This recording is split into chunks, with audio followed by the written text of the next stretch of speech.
Magandang araw sa inyo mga kapatid. Welcome sa ating week 3 ng Basic Bible Interpretation.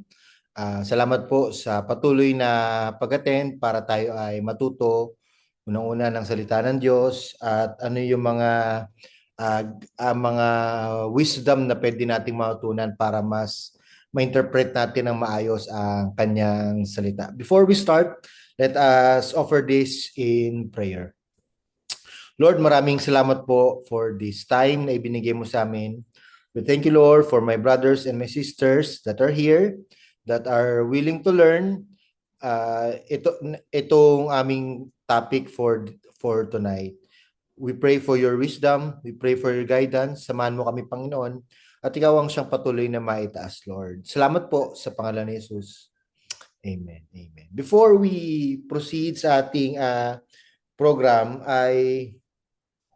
meron lang po akong ipapakita sa inyo. Konting ano lang ito mga kapatid, konting activity at hulaan nyo lang, no, mga picture lang ito, hulaan nyo lang kung ano po ito. Yan.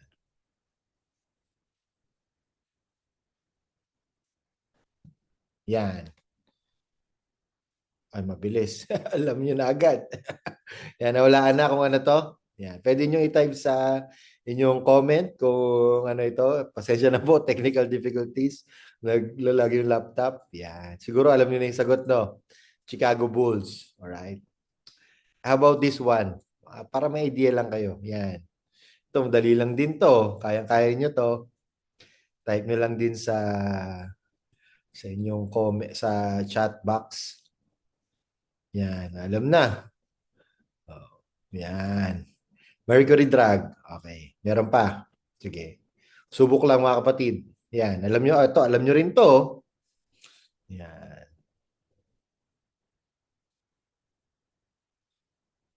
Yan. Metrobank. Very good. Ito po. Yan. Sige nga, sa mga medyo, ano dyan, ayan kaya.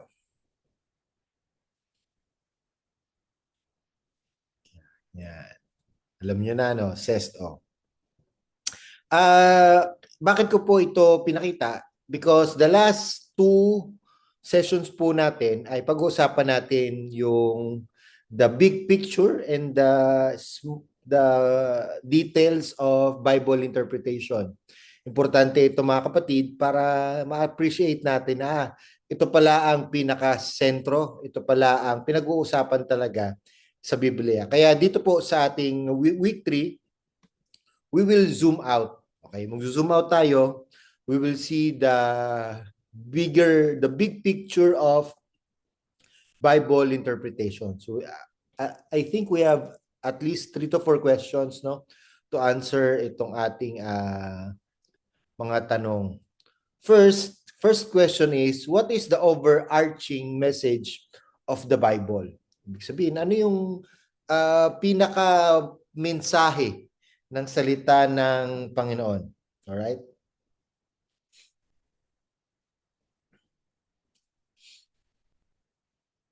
First, it is very clear that the Bible is all about the person and saving works of Jesus Christ. Okay? It is important to remember that the person and saving work of Jesus Christ is the ultimate focus of God's revelation. We believe na meron tayong natural revelation, mga kapatid, no? Pero ang special revelation po ay matatagpuan lang natin kay Jesus Christ at wala nang iba.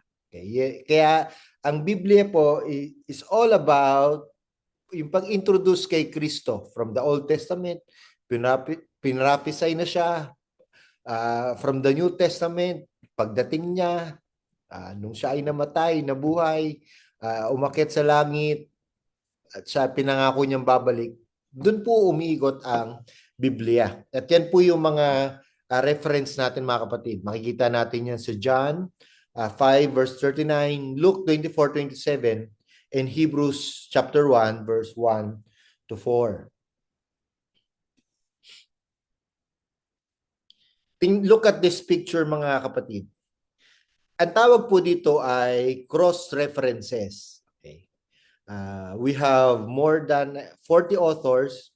At yung 40 authors na yon, ilan lang sa kanila magkakakilala. Yung iba hindi na talaga nagpang-abot. Pero look at this. Tingnan niyo po yung 66 books na meron tayo. Grabe po, no? Dito mo makikita, just observe, tingnan niyo yung mga lines. Dito natin makikita na ang daming thousands no na nagko-cross references from New Testament, Old Testament, yung prophecy from Old to New Testament, yung mga nangyari na from New Testament, nakinote, yung mga verses sa Old Testament. Look at that, mga kapatid, no? Ito ay patunay lamang na interconnected ang Biblia. Hindi lang basta interconnected po. Makikita natin na ang malawakang plano ng Panginoon na hindi nagbago. Okay? His grand plan, the overarching message of the Bible ay hindi po nagbago, mga kapatid. Kaya hindi natin pwedeng i-preach ang salita ng Panginoon without even knowing na ano ba talaga ang purpose ng Biblia. So for me, for us, it is very important to really see the big picture of the Bible. Yes, meron kang pinagdadaanan. May mga practical tayong pangangailangan. But that's secondary, my friend. That's not the bigger picture. Kaya wag tayo magbabasa ng Biblia, Lord, sagutin mo yung panalangin ko, Lord, may pangangailangan ko. Hindi yun yung primary na goal natin o desire natin every time we read the Bible. Look at this, so ako na-amaze ako, mga kapatid, no? The thousands of cross references pabalik-balik, at ito ay patunay lamang na yung even yung 40 authors na hindi po talaga magkakakilala ay ginamit ng Diyos for this one purpose, to know Christ and His special revelation. At makikita natin, no, gumamit din si Lord ng mga parang it's either typology or mga symbols or concepts para mas maintindihan natin yung bigger picture of the Bible. Isa na po dyan yung tinatawag nating promise/fulfillment or promise and fulfillment. In Jesus's time, ginamit niya ito. Obviously, hindi na siya nagdalawang isip. He explicitly used this po. Jesus uses the categories of anticipation, promise, for the Old Testament. If you will look at Matthew chapter 5, if you will look at Luke chapter 4, if you will look at many in the book of John, makikita nyo yung I am. Yung I am na yun, lahat po ng concept ng I am, yun po ay galing sa Old Testament. Pero anong sinabi niya? I am. Kaya 'di ba, halos botuhin siya ng mga tawag dito, ng mga Jews, ng mga Pharisees, because he was claiming na siya yun. And really, he is the fulfillment of the prophecy. He is the fulfillment kung ano man yung sinasabi ng Panginoon na may magliligtas sa inyo, merong aahon sa inyo sa inyong pagkakasala. Si Jesus Christ yun, mga kapatid. Kaya every time we read the Bible, tanungin natin, am I reading the promise of fulfillment part of Scripture? Or in what way is Christ anticipated in this text? Or in what way is His arrival heralded? No? When we read the Old Testament, ito ba ay patungkol sa propesya sa pagbabalik ni Kristo, dating ni Kristo? When you read the New Testament, so ito po ay one of the major tools na ginamit ng ating Panginoong Hesus, no? Na may pinangako ang Old Testament at maraming beses sa Gospels po na sinabi niya na ako ang katuparan na yun. Hindi lang din po yun, even yung mga epistles, mga apostles, no? Sila John, sila Paul, sila Peter, even ginamit din po nila ito, mga kapatid, no? Itong promise and fulfillment. Hindi lang din po yan, hindi lang yung process and fulfillment, isa sa mga very rampant or very dominant na paggamit po ay yung word na kingdom. Simply because nung mga panahon na yon, naka ano sila, kingdom centered. Ang tawag nga doon is naka ano nga tawag sa ano ng mga theocracy at ang tawag. Nakalimutan ko yung pangalan eh. Pero naka king centered sila. Kaya ang madaling gamitin po. Ang gusto sana ng Panginoon ay ano sila, theocentric ang kanilang theocracy, no. Pero ang gusto ng mga Israel ay parang yung mga may king, no.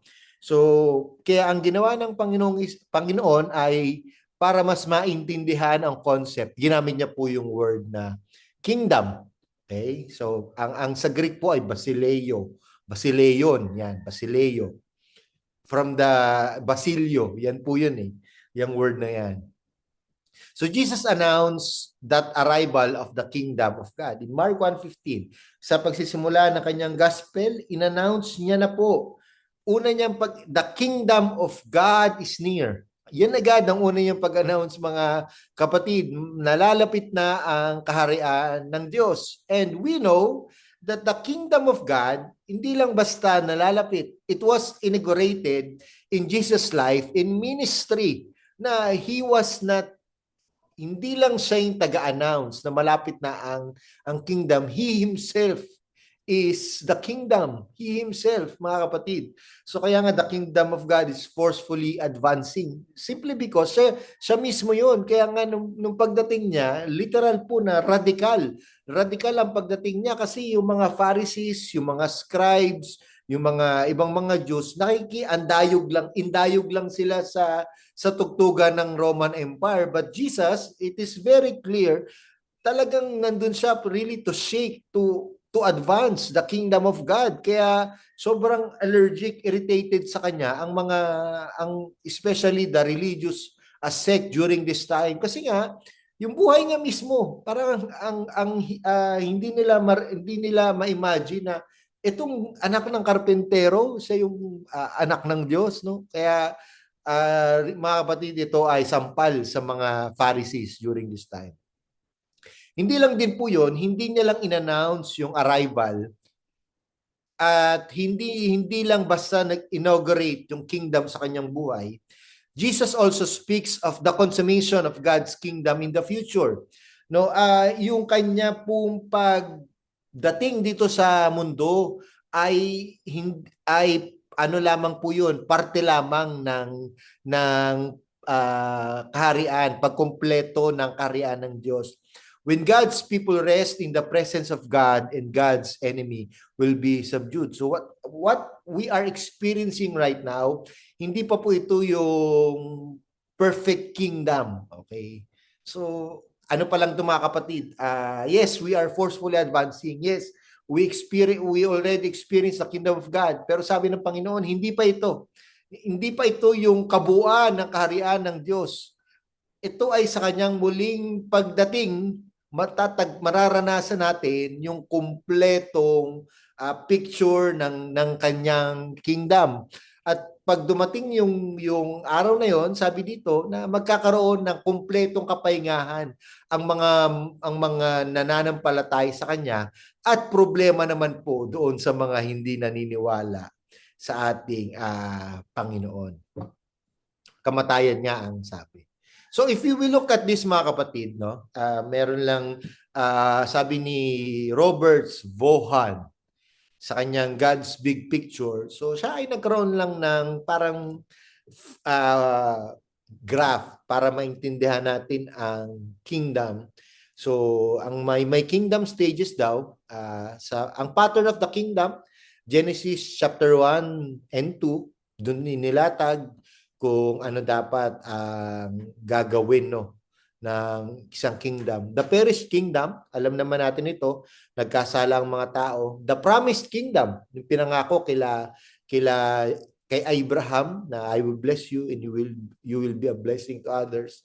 And the partial kingdom, ito na yung from Genesis chapter 12 to 2 Chronicles. Yung history na po ito na kung saan in-appoint ni Lord sila Moses, And yan na sila Samuel, sila Saul, sila David, hanggang mga hari. And the prophesied kingdom, we know the story. Hindi naging madali ang journey ng mga Israelites. Pero aside from that, merong ipinapangakong kingdom, no. It was established po sa mga prophets. Yan, ito ay sa pangunguna nila Ezra, no, yung mga nila Isaiah. Marami po ito mga kapatid until kila Malakay. In the present kingdom, ito naman yung matatagpuan natin sa Gospels. Ito na yung kapanganakan, buhay, ministry, kamatayan, muling pagkabuhay ni Kristo. After that, meron tayong tinatawag na the proclaimed kingdom. Ito po ay pinangunahan ng mga disciples ni Kristo. Sila Peter, sila John. We know the story from Acts to Revelation. Yun po yung mga kwento na kung saan pinoproklama na ang kaharian ng Panginoon. And lastly, the perfected kingdom. Ito po yung sinasabi ko sa inyo mga kapatid, no, na merong inaugurated at Jesus' second coming. So what we are experiencing right now, hindi pa po ito yung pinaka full picture na kaharian ng Panginoon. Okay? Ano lang ito? Yung experiences na nararanasan natin when we worship God, yung kapangyarihan niya. Ito po ay wala pa kumpara doon sa perfected kingdom. At yun ay mangyayari lamang po sa kanyang muling pagbabalik. What we are experiencing right now na mga gulo sa gobyerno, sa buong mundo, kapatid, nakikita ng Panginoon yan. Hindi na susurprise si Lord. I just want to encourage you, no. I'm not here to anong tawag dito? To take side. Hindi po yun yung sinasabi ko, but I'm here to remind you bilang mga lingkod ng Panginoon, bilang kingdom people, ika nga, ay there will be a perfect kingdom. Okay? Yun yung kingdom na hindi na tayo makakaranas ng anumang gulo. And mas yun yung tingnan natin mga kapatid. Hindi ito yung kingdom na ipinangako ng Panginoon. Whatever we are in, kung nasaan man tayo, hindi ito yung kaharian na ipinangako sa atin ng Panginoon. So, let's look beyond. No? Let's see, tingnan natin sa mas malawakang picture, no, na nga Lord, no, hindi ito yung kaharian na pinangako mo sa amin. So hindi tayo dapat mag-away-away, dapat nagkakaisa tayo sa panalangin, magkaroon ng kapayapaan, talagang i-expose ni Lord itong mga to. Ano to mga kapatid, He will use this, no, para at least tayong mga Kristiyano ay patuloy na manalangin at maging alert po sa ating bayan. Alright, yun po. Enough na po yung aking commentary. Aside from the promise, the fulfillment, the kingdom, ay isa rin po ito sa very dominant na ginamit ng Panginoon, yung covenant, the word covenant. So meron dalawang covenant, the old covenant and the new covenant. Ano po ang covenant? Okay? Sa Tagalog ito po ay kasunduan. Hindi siya parang contract pero para siyang ganoon. Okay? Parang agreement siya, parang mga memorandum of agreement, memorandum of understanding. But in the Bible po, especially in the Old Testament, wala namang pirma-pirma. So a covenant establishes the basis of relationship and the expectations of the parties involved. Mababasa niyo sa Genesis chapter 14 if I'm not mistaken, no? Yung nagkaroon ng kasunduan si Abraham at ang Panginoon.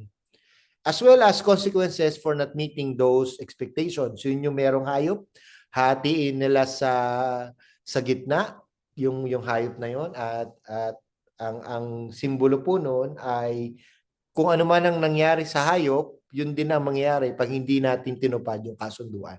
So for them, that's the covenant. And the relationship between God and human beings is founded upon a covenant. So ito ay tinuturo ko to sa systematic theology, no. So marami tayong covenant. Meron tayong pre-Adamic covenant which is found in Genesis chapter 1 verse 26 to 27. Ito yung humayo kayo at magpakarami, no, yung inutusan ni Lord na. And then the fall, after the fall, meron tayong Adamic covenant. Ito na yung the proto-evangelion. Ito na yung the first gospel, no? Sa Genesis chapter 3, verse 15. Ito na yung tinatawag nating Adamic covenant. And from that, nagkaroon ng Noahic covenant. Ito na yung nagtayo ng altar si Noah at sinabi ni Lord na hindi ko na muli wawasakin ang mundo sa pamamagitan ng baha. Sa apoy na lang daw. Okay. Pero totoo yung mga kapatid. And after nun, may Abrahamic covenant, which is Genesis chapter 12. And meron tayong tinatawag na Mosaic covenant, may Davidic covenant. Yan yung mga covenant na in-establish ng Panginoon. So, ano yan?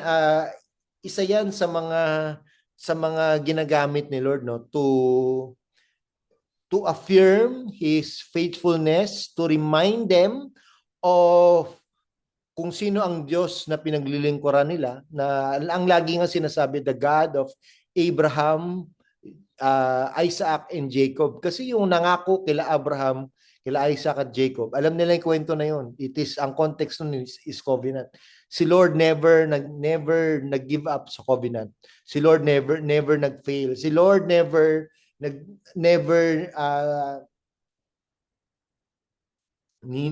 siyang tumalima o tumalikod sa covenant. So every time binabanggit po yung the God of Abraham, Jacob, Isaac, and Jacob, ito po ay patungkol doon sa covenant na si Lord tapat pa rin sa kanyang covenant. Alright? So, which is, I don't have enough time to explain really everything. Pero alam naman natin, no, in the book of Hebrews, na-establish po ang new covenant.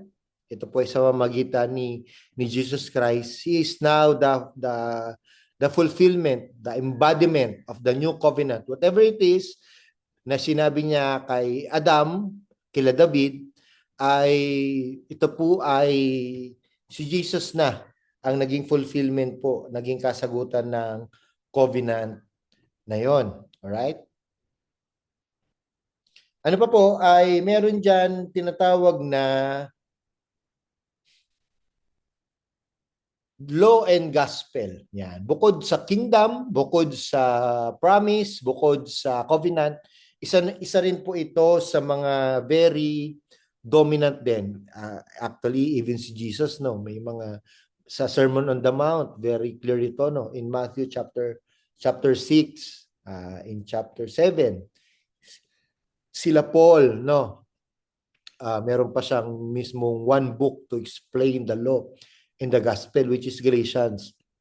Ano nga ba ang difference ng law and gospel? The difference between law and gospel is explained briefly in these two sentences. The law says, do this and you will live. The gospel says, it is done, now live. Para saan po ang law? Ang law is not really for them to score points of righteousness. Hindi po. Ang batas po ay pagpapakita na kung gaano sila kalayo sa Panginoon. Okay, yun yung law. Yun yung hindi naintindihan ng mga Pharisees. Ito po ay shadow lamang. Okay? Na pag tumingin ka sa salamin, kaya may law kasi never naman talaga nilang ma-attain. Okay? Yung 630 plus na law na yon. Okay? Kundi pagpapakita lang ito na alam mo yon, ganun kabanal ang Panginoon at ganun kadumi ang tao. Alright?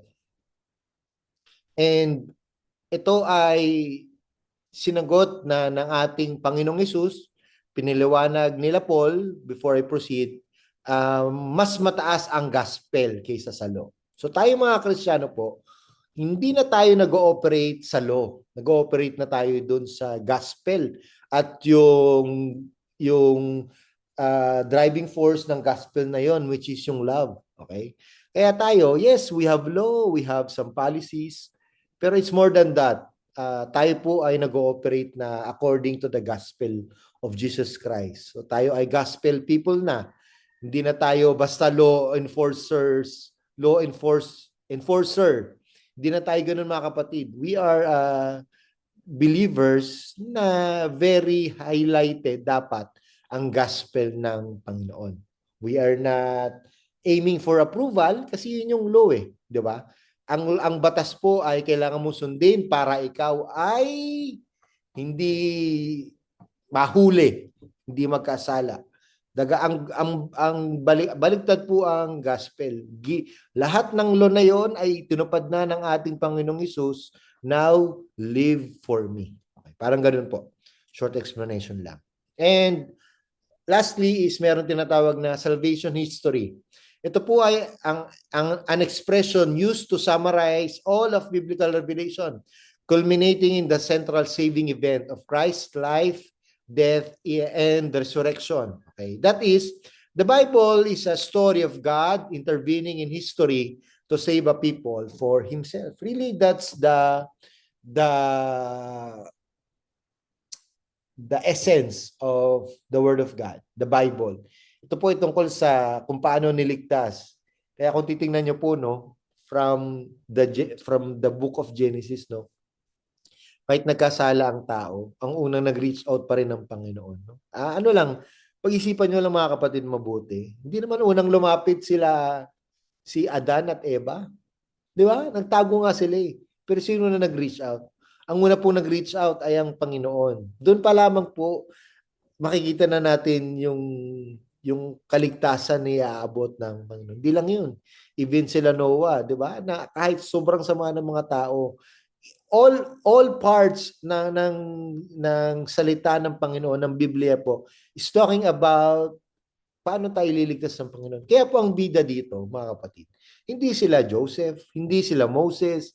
Ang pinakabida talaga dito is ang Panginoon at ang kanyang kaligtasan. Yes, we can preach, we can have a devotion about their lives, but ultimately, mga kapatid, it is a story of God intervening in history to save a people for Himself. We cannot preach something, we cannot talk about people na hindi siya babalik patungkol sa kaligtasan ng Panginoon. Kailangan niyang bumalik doon, mga kapatid.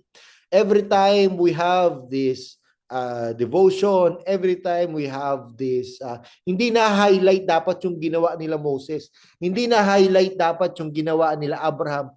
Yes, okay yun. Mababait yun, mga righteous yun. But at the end of the day, it is a story of God. It is His story at yun dapat po ang mas naitataas. Alright? I hope na malinaw ito. So in summary, minsan po, ang hirap tingnan, ang hirap ikipin, ang hirap ilagay sa isipan natin lagi in the big picture or the Bible's overarching message when looking at the diverse individual parts. Di ba? Hindi naman natin agad nababasa ng buo. Minsan, chapter per chapter, 3 to 4 chapters a day, no? Most important is to keep in mind that the Bible is a book about Jesus. So I think yun yung solution dyan. No? When you read the Bible, it is all about Jesus. When you read the Genesis, wala man si Jesus dyan, pero patungkol pa rin kay Jesus yan. When you read Leviticus, etc., it's all about Jesus. Di pa nababanggit si Jesus, pero all of that ay nagpe-pertain kung sino ang magiging tagapagligtas natin. The storyline of the Bible reveals the need for Jesus, the promise of Jesus, the anticipation of Jesus, the incarnation, the arrival of Jesus, the teachings of Jesus, the crucifixion of Jesus, the resurrection of Jesus, the ascension of Jesus, and the promised return of Jesus. So that's one of the big picture, mga kapatid. It's all about Jesus. Okay? Really, magaganda yun, di ba? Minsan may mga cool na trivia. Uy, okay, maganda tong verse na to. Sarap i-memorize. Pero kapatid, that's secondary lamang. Ito po ang pinaka-primary. Okay, take a picture of this. The Bible is all about Jesus. Okay, I hope na malinaw ito. Now, the second question, di ba? So, Pastor, baka nakukulitan pa kayo sa akin, no? Is the Bible really about Jesus? Ang Biblia ba ay patungkol kay Jesus? O, alamin natin, mga kapatid. Okay. Second question. The New Testament. When you look at the New Testament, mga kapatid, isa-summarize ko lang muna and then later papaliwanag ko. Si Jesus, siya mismo yung subject of revelation. Si Jesus, siya yung source ng revelation. Si Jesus, siya yung supporting substructure of revelation. I'll explain that later. At si Jesus, siya yung solution and sufficient savior of revelation. Alright? New Testament. First, he is the subject. Jesus is the subject of revelation. The New Testament begins with 4 Gospels about the life of Jesus. Kaya linawin ko lang mga kapatid, no, it is not the Gospel of Mark, it is not the Gospel of John, it is the Gospel of Jesus according to. Kasi minsan yung Gospel madali na, Gospel of Mark, Gospel of John, hindi nila balita yun, nakikibalita lang din sila. Okay? So it is about the Gospel of Jesus according to. Okay? Yun yung tama talaga. Okay? So nearly every sentence in the Gospels records something Jesus said or did, or something other person said or did to Jesus. Kaya when you read the Gospels, ito po ay patungkol sa sinabi, sa ginawa, sa turo, at mga tao na nagpapatungkol sa ating Panginoong Jesus. Talon tayo, no? The book in the New Testament, sa Book of Acts, reports the Holy Spirit's propelling the early church outward in witness to Jesus, di ba? Yun naman yun. Yes, they were empowered by the Holy Spirit, pero ang pinaka ano pa rin nila is si Jesus Christ. Hindi nawawala. Alam na Holy Spirit yun at hindi siya seloso doon. Alam niya yung role niya. I-empower niya ang mga disciples, ang mga new converts para maging witness sila kay Jesus. So wherever the apostles and their converts go, they proclaim the new life and forgiveness available in Jesus. Di nawawala yung mga kapatid. Every time sila John, sila Peter, sila Paul, nung time na yon, no? Even yung napapersecute pa yung mga disciples, alam nila na ang pinakapunto lang nila is yung bagong buhay at ang kapatawaran ni Kristo. So ang Acts, it is the continuing story of Jesus, now exalted but living and reigning through His Spirit and revealed word in the ongoing advance of the church. So now, hanggang Acts 28 lang, we are the Acts 29. We are continuing, tayo yung nagpapatuloy mga kapatid, itong that Jesus is the subject of revelation. Whatever it is na na-preach sa Acts, we will continue that. Hindi magbabago ang mensahe, yung approach lang kung paano natin sasabihin yung message. But the message of this, na si Jesus ang tagapagligtas, sa kanya magkaroon ng bagong buhay, I think it is very clear. Hindi po magbabago yun. Pangalawa is, as the source of revelation. Hindi lang sa yung subject, siya din yung pinaka-source ng revelation. Okay? In the New Testament, meron tayong tinatawag na we have both the Spirit-enabled recollection of Jesus' words and deeds, di ba? Primarily in the Gospels na kaya kung titingnan nyo, naka-red letter yung mga Bible nyo, no? Especially sa Gospel po kasi dapat maging malinaw yun, no, na may mga words and deeds na sinabi ang ating Panginoong Hesus. Hindi lang din yun, in the ongoing instruction of His church, through especially designated eyewitness, ito na yung mga epistolary literature, okay, they were given an tinatawag na apostolic exclusivity, okay, na kung ano man ang sabihin nila, dahil sila ay mga apostol ni Kristo, ay somehow po ay yun yung revelation na rin ng Panginoon. No? Therefore, we should not read the epistles as disconnected ethical and moral reactions tacked on to the story of Jesus. So hindi siya hiwalay, okay? So we cannot preach the gospel, the letters na hindi nababanggit si Jesus, because really that's the point, okay? That's the context ng mga apostol nung sinusulat nila yun. Ang background nila, maging mabait kayo, maging holy kayo, not for anything else. Dahil ang pinaka dahilan kung bakit sila magiging banal ay si Kristo lamang. Same with us mga kapatid. We are not preaching, moralistic preaching, na magpipreach tayo o maging ito gawin nyo, maging mabait kayo sa isa't isa. Dapat malinaw yun. We are doing that because of Christ. Hindi siya yung pinaka-source, mga kapatid. Wala tayong ibang source. Hindi sa TS Cruz, hindi sa Talaba, hindi sa Bacoor, hindi nga kami. Hindi kami ang pinaka-source. Si Jesus mismo. Kaya tayo nagiging mabuti, kaya tayo nagiging mabait, kaya tayo nagiging faithful, kaya tayo nagpapatuloy sa buhay, kaya tayo nagiging masipag sa ministry. It's all about Jesus. Okay? Well, hindi natin to pwede i-credit kung kanino man. Same din when you talk about the letters po. Hindi nila pwede i-credit yun sa mga apostol. Lahat ng exhortation, lahat ng utos po ng mga apostol, ang pinakaugat nun ay ang kaligtasan na natanggap nila sa Panginoon. Rather, all the materials in the New Testament are integrally and organically related to the person and work of Christ. Ulitin ko po, napaka-importante nito mga kapatid, the last phrase, all materials from Matthew to Revelation, even yung Jude na one chapter lang, even yung Hebrews na until now,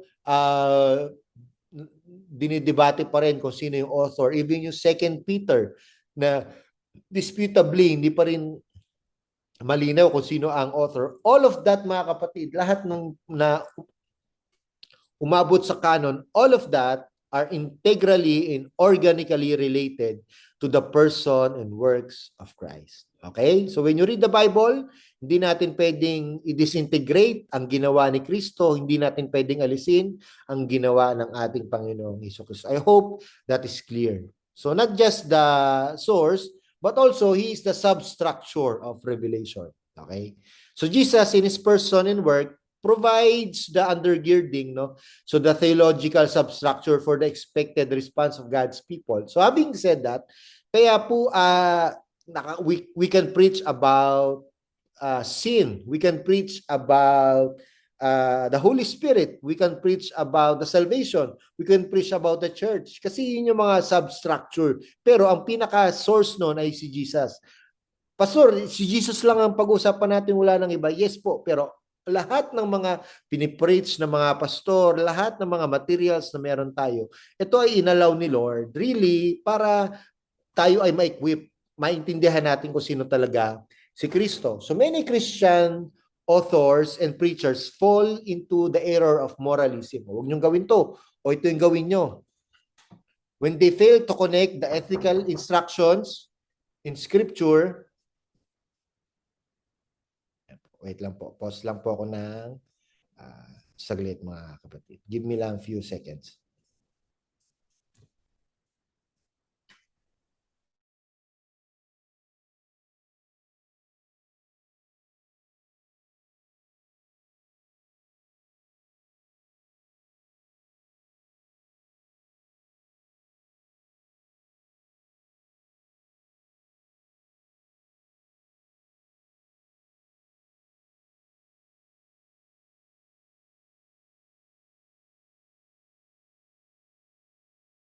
Okay, sorry for the short interruption. So hindi ko na to edit, tutuloy-tuloy ko na to kasi I don't have enough time, mga kapatid, to edit this work. So pasensya na po doon sa mixing ano na yun.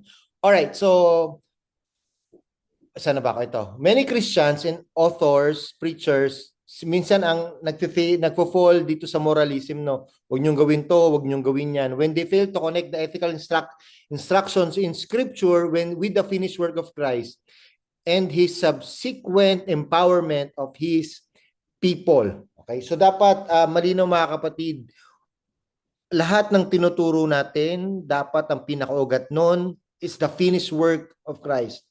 I think, for me, my heart breaks. Okay? Nadudurog ang puso ko when we speak the word, when we, post something, when we preach, actually, sa aming mga preacher, no, my heart breaks every time alam mo yun, napaka man-centered. Hindi nga na minsan nababanggit si Kristo. And many preachers, marami pong nahuhulog dito, but preach Preach integrity according to the finished work of Christ. Preach faithfulness according to the finished work of Christ. Na siya lang yung mga kapatid, siya yung pinakasentro. Apart from that, moralistic ang preaching ang tawag po doon. I hope na clear it. And lastly, is Jesus a solution and sufficient savior of the revelation? The person who claim to have a relationship with God in Christ but do not demonstrate conviction of sin or righteous behavior deny their empty affirmation. Okay. It is very clear na yung revelation po ni Lord ay sapat. Okay? Wala nang tatalo doon. For the past few days po may binabasa akong isang libro. The world will offer something quote-unquote better. But let us realize that in all of that offering na binibigay ng mundo, Jesus is better. Okay. So I think magandang reminder. Sasabihin ng mundo, huwag ka na mag-church pag Sunday kasi dapat kumita ka kasi mas better. Oh, hindi, ito okay to. Itong dapat the world will offer you with that kind of temptation, mga kapatid. But let me remind you that Jesus is better. Mahigit siya sa lahat kasi siya yung solusyon sa lahat ng mga bagay, di ba? Lagi nga sinasabi, Jesus is the answer. Totoo yun, mga kapatid. So dapat yun yung conviction natin, no? Meron tayong ganung conviction na in all of the aspect of our lives, Jesus is better. So ang tanong, nakikita ba sa buhay natin na si Jesus ay better? Okay, how about in your relationship? How about in your personal life? How about in your spiritual life? No? Better ba si Jesus? O may better na iba? Sa church, better si Jesus. In your ministry, better si Jesus. But how about in your marriage? How about in your, alam mo yon, in your work? Diba? So magandang pag-isipan, mga kapatid.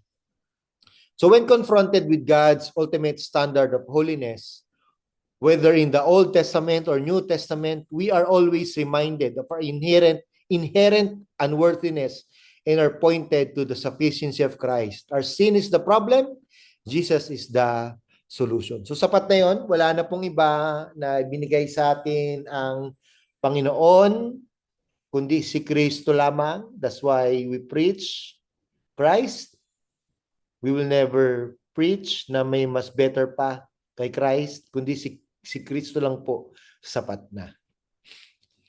And Old Testament naman po, hindi lang sa New Testament, in the Old Testament, i-summarize ko na ito, mga kapatid, no? Kasi nasabi ko naman to ng mga nakaraan. Jesus, he was a promised Messiah. Siya yun, mga kapatid, na yung sinabi ni Lord kay David, sinabi niya kay the Proto-Evangelion sa Genesis, siya yung pinangako. Hindi lang Messiah, hindi lang the Anointed One, siya din yung anticipated Savior. Siya yung magliligtas at He is qualified, more than qualified, mga kapatid, para siya yung maging kaligtasan natin. And siya yung solution and yung Savior. Okay, yan yun. Makikita niyo yan sa mga prophets, makikita niyo yan sa iba't ibang mga iba't ibang mga books sa Bible po in the Old Testament. Now, the third question is, do all the commands of the Bible apply today? So lahat ba ng utos? Okay, yung utos ng nanay mo, applicable talaga yan, mga kapatid. Huwag mo na akong tanungin dyan. Pero how about the commands of God? So maraming utos si Lord, mas marami pa sa nanay natin, utos sa nanay natin, pero ang tanong, applicable ba yan? So let's answer that question. Para malinaw, no, ang command ni Lord ay nakatali sa kanyang covenant sa atin. We cannot talk about command, the commands of God, na hindi nababanggit yung kanyang covenant. I hope maging clear dito. Minsan po, nakikita lang natin yung utos niya na para lang slave driver si Lord. Na para lang siyang, alam mo yung parang, hindi, grabe si Lord, ang daming utos. It's more than that, mga kapatid. Hindi po yun yung motive, hindi yun yung reason bakit marami siyang utos. Ang mga utos niya ay nakatali sa covenant na ibinigay niya sa atin po. Okay. Because we are sinful, kailangan i-keep natin yung covenant na yun through commands. Okay? So that's the point. Malinaw yun dapat mga kapatid. Ha? So in the Old Testament, meron tatlong klaseng command. Meron tinatawag na civil command. Okay? Meron tinatawag na ceremonial. Ito yung mga religious command. Meron tinatawag na moral. Ito yung part ng Ten Commandments. Mga moral po yan.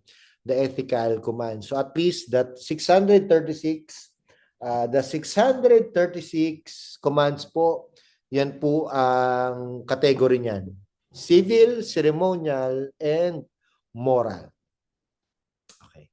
So God's command in the Old Testament, hindi lang siya civil and ceremonial laws, but also the timeless moral demands of God and their fulfillment in Christ.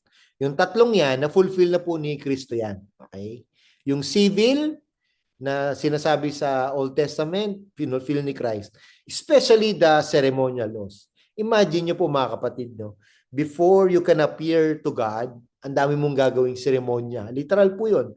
Ang dami mong gagawing ritual, ang dami mong gagawing tradisyon. Pero na-fulfill na yan kay Christ. Hindi lang din po yun, yung mga moral demands. No? Kaya kung titingnan nyo yung Matthew chapter 6, chapter 5, no? Yung up to chapter 7, no? Lahat ng mga yon, even yung mga do not murder, do not commit adultery, meron ng mas mataas na utos ang Panginoon. Yet these moral commands continue to and their expression through the Spirit-empowered lives of Christ's body, the church. So ito mga kapatid, hindi lahat ng utos na ng Panginoon ay kailangan nating sundin. Okay. So don't get me wrong ha, hindi na pala eh, okay na pala eh. What I'm talking about is the some civil and some ceremonial laws. Okay? Especially to that, hindi na natin kailangan gawin yon. Bakit po? Ginawa na ni Kristo. Gusto niyo bang gawin? Gusto mo ba? Pwede naman. Pero yung moral, yung wag papatay, wag talaga mga kapatid, wag mangangalunya, wag magnakaw, wag mo talagang gagawin yon. We have a better perspective of that. Okay? So, basically, hindi na lahat. Hindi na kailangang gawin lahat ng utos ng Panginoon sa Old Testament. Okay? So, ginawa na ng Panginoon yon. Pero, sabi nga dito, the moral commands, yun yung mga kailangan nating sundin. Pero we have a better picture kung bakit natin siya sinusunod. We are doing that not to appease God or not to please God. We are doing that simply because we are saved. Kaya natin ginagawa yan. Alright? Sabi dito, the Bible is not a policy book. Okay? With each page giving equally timeless instruction. Hindi siya yung parang puro utos lang. Okay? Yes, we believe that every word of God is flawless. Totoo naman yun. Nevertheless, the Bible is more like a multi-volume narrative in which the later chapters clarify the ultimate meaning and sometimes the temporary accommodating nature of earlier regulations and events. So, even yung mga utos ng Panginoon, yung iba ay naka-time based, naka-time bound yun mga kapatid. Yung iba ay para lamang sa mga Israelita. Okay, yung mga pagkain ng baboy, yung pagkain ng ganito, ng ganyan. Marami yan mga kapatid sa Leviticus and Numbers. Yan ay naka-context yan, nasa konteksto yan, yung pag-offer ng mga hayop, etc., etc. So hindi na natin kailangan gawin yung iba. Alright? Para malinaw lang. So pangalawa, hindi lang yung command, meron tayong tinatawag na meron tayong tinatawag na prescriptive versus descriptive. Okay, ano po ibig sabihin nito mga kapatid? Okay. Para malinaw po, ano po ang prescriptive? Halimbawa, meron kayong, wala akong makita dito reseta ng doktor. Nagkaubo ka, may sakit ka. Ano po ang tawag doon sa reseta na yon? Prescriptive or descriptive?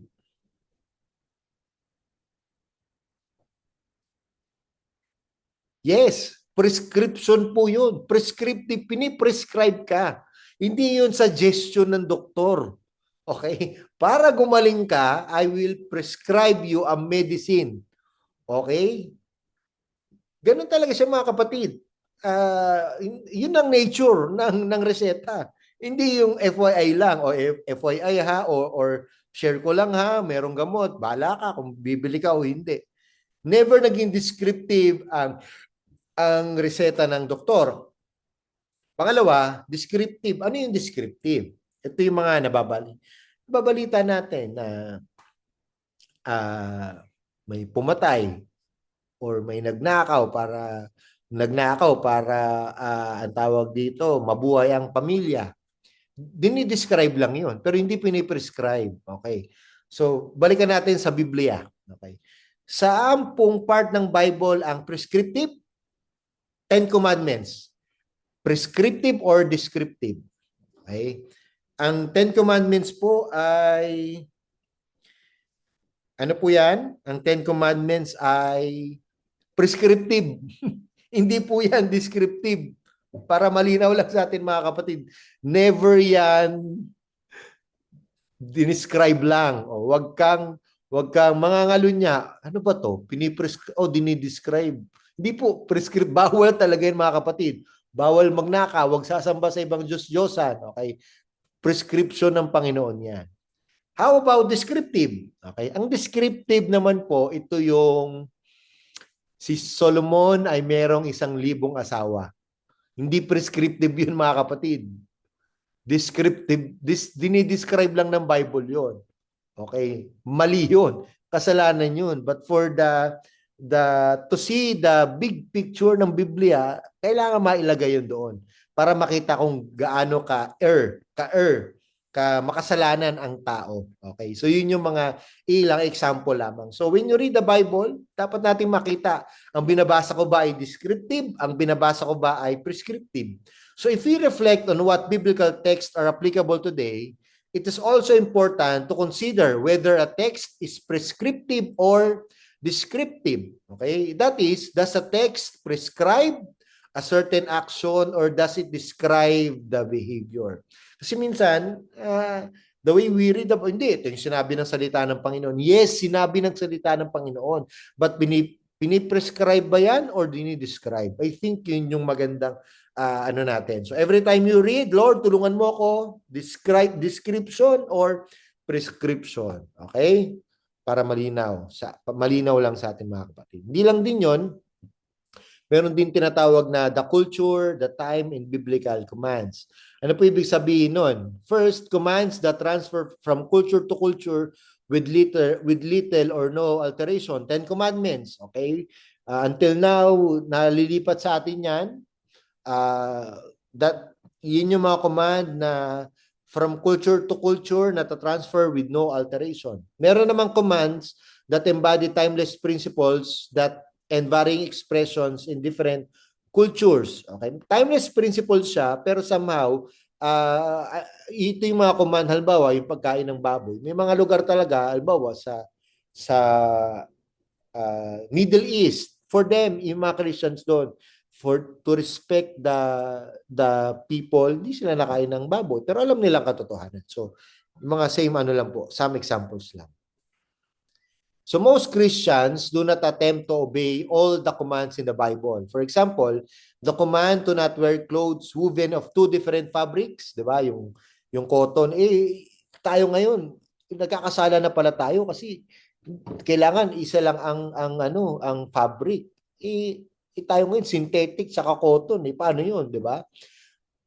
Nung panahon, nung Leviticus, kasalanan 'yun. But for now, hindi na po. As odd as it may sound, there are good biblical reasons for neglecting some scriptural injunctions. As participants in the new covenant, we are now living in the new covenant. Don't try to live in the old covenant. Di mo kakayanin mga kapatid. Mahirapan ka. Christians must distinguish between moral commands with abiding authority and those civil and ceremonial regulations of the old covenant that and their fulfillment in Christ. Kaya every time we read the Bible, mga kapatid. It is very important, no, na lagi natin siyang babasahin dun sa finished work and dun sa fulfillment kay Kristo. All right. So in interpreting the Bible, it is also important to keep in mind the difference between prescriptive and descriptive writing. Much is described in Scripture that is not specifically commanded. Finally po, in seeking to apply commands that come to us with a cultural veneer, it is important to determine the underlying theological principles and the related applications in our setting today. Okay, so ano yan?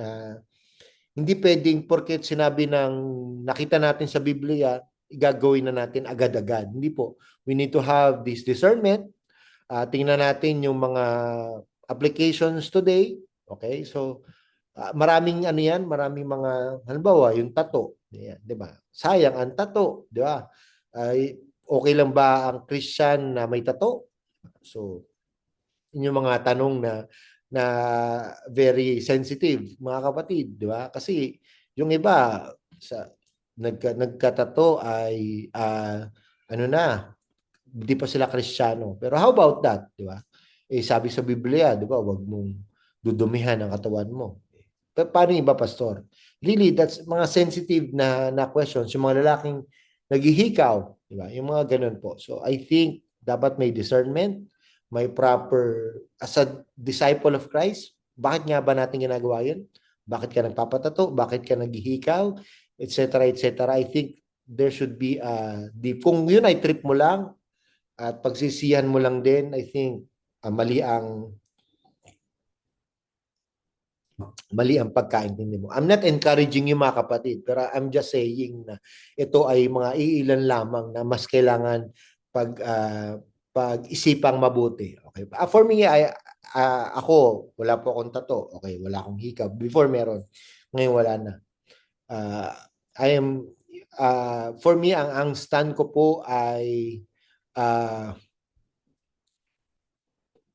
basta pag-isipan mo, pag-pray mo, pag-isipan mong mabuti, you know the reason. But I am not encouraging you to do that. Okay. Hindi pa so kasi yung birthday ng mama ko gusto kong ilagay, di ba? Minsan 'di ba parang sige ilagay mo na lang sa ano mo, sa notebook mo, di ba? So for me I will not encourage you na magtato na yung mga lalaki maghikaw at you know, minsan malalaki na kayo, sabi nga nila. At disipulo naman kayo ni Kristo. Anyway, so dito na po nagtatapos yung ating week 3. So, I hope na may natutunan tayo. Next week, titingnan naman natin yung details, no? So, detalye naman ng pagbabasa naman ng Biblia, pag-interpret ng Biblia. Let's close this in prayer. Lord, salamat po for this time na pinagkaloob mo sa amin. Salamat, Lord, for reminding us that the big picture of the Bible is you, Lord Jesus Christ. Salamat po for your finished work. Salamat po dahil ikaw ang fulfillment, Panginoon. Remind us that as we read your word, hindi ito dahil may pangangailangan lang kami, kundi every time makita namin, Panginoon, na ikaw ang pinaka-center, Panginoon, that the book that we are reading is all about you, Lord Jesus. So salamat po, Panginoon, for this lesson na binigay mo sa amin. Salamat sa mga kapatid ko na nakapakinig ngayon. Patuloy mo silang pagpalain. Ito po ang aming panalangin sa pangalan ni Jesus. Amen. Amen. See you next week, mga kapatid. God bless you po. If you have any questions, so si Pastor June baka nandito mamaya. So pasensya na po at may emergency lang kaya naka-record tayo ngayon. God bless you.